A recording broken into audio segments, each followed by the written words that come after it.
दिल्ली के श्रद्धा हत्याकांड का जख्म एक बार फिर हरा हो गया है। ताज़ा मामला भी दिल्ली का ही है। यहाँ लिव इन रिलेशनशिप में रह रहे प्रेमी साहिल गहलोत ने अपनी गर्लफ्रेंड निक्की यादव की गला घोंटकर हत्या कर दी और उसका शव कई दिन तक अपने ढाबे के फ्रीजर में छुपा कर रखा। मीडिया रिपोर्ट के मुताबिक निक्की यादव की हत्या 10 फरवरी की रात को हुई थी। हालांकि सही तारीख की अभी पुष्टि नहीं हुई है। साहिल गहलोत को पुलिस ने रिमांड पर ले लिया है। मृतक निक्की यादव झज्जर जिले के गांव खेड़ी की रहने वाली थी। एक तरफ इस हत्याकांड के बाद लोग अलग अलग तरह से चर्चा कर रहे हैं, दूसरी तरफ मृत युवती के परिजन गम और गुस्से से भरे हुए हैं। आइए सुनते हैं क्या कहा निक्की यादव के पिता सुनील यादव ने।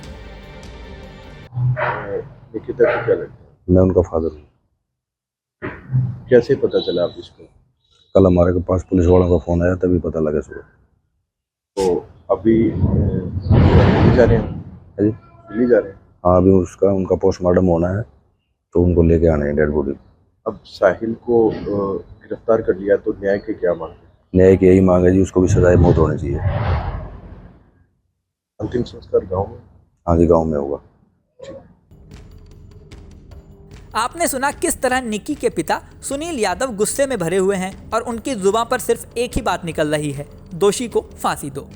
हालांकि श्रद्धा हत्याकांड से इसकी तुलना करें तो श्रद्धा हत्याकांड का खुलासा होने में कई महीने लगे थे, लेकिन निक्की यादव के केस के बारे में पुलिस ने कुछ ही दिनों में खुलासा कर दिया।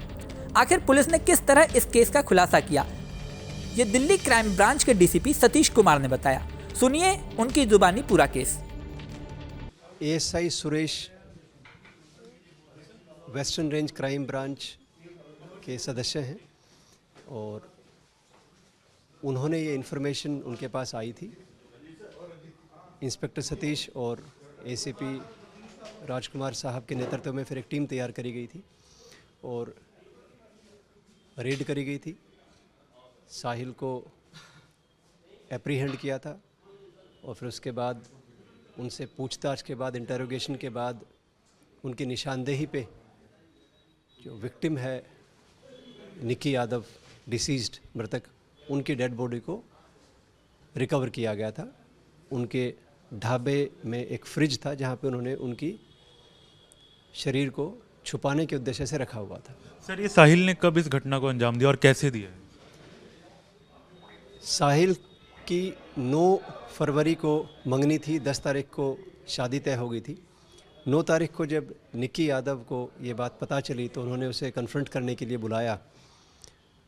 तो साहिल और निक्की यादव 9 और 10 की रात को मिले थे इनकी गाड़ी में, साहिल की गाड़ी में।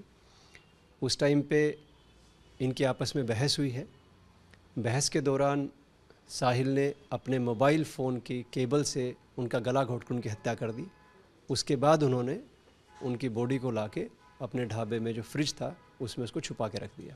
सर, साहिल और निक्की कब से रिलेशनशिप में थे और क्या लिव इन रिलेशनशिप में भी थे? निक्की और साहिल 2018 से एक दूसरे को जानते हैं। कुछ समय वो साथ भी रहे हैं। एग्जैक्टली कितना समय साथ रहे हैं, कहाँ रहे हैं, वो अभी हम जांच कर रहे हैं। सर, क्या किसी और को भी, उनके खासकर साहिल की फैमिली को, क्या इसकी भनक थी इस पूरे बात की, ये जो घटना सामने आई है? और क्योंकि 4 साल से रिलेशनशिप में थे, तो क्या आप परिवार वालों को इसके बारे में पता? आपस में एक दूसरे को जानते थे, इसका हमें अंदेशा है कि पता होगा, लेकिन परिवार वालों को इस घटना की अंजाम देने के बाद उनको इसकी जानकारी थी, ये अभी हमारे संज्ञान में नहीं है। पुलिस केस की जांच में लगी हुई है, लेकिन जैसे श्रद्धा हत्याकांड में एक के बाद एक चौंकाने वाले खुलासे हुए थे, आशंका जताई जा रही है कि इस केस में भी अभी तमाम राज फाश हो सकते हैं। पुलिस अपने काम में लगी है, लेकिन इस हत्याकांड ने एक बार फिर सवाल खड़े कर दिए हैं कि आखिर लोगों में इतनी हैवानियत कहां से आ गई कि वह किसी की जान को खिलौना समझते हैं और पल भर में किसी के भी जीवन को तबाह कर देते हैं। ऐसे केस पुलिस के साथ साथ समाज के लिए भी सवाल खड़े कर रहे हैं। इस वीडियो में फिलहाल इतना ही। बने रहिए न्यूज़ नेशन के साथ।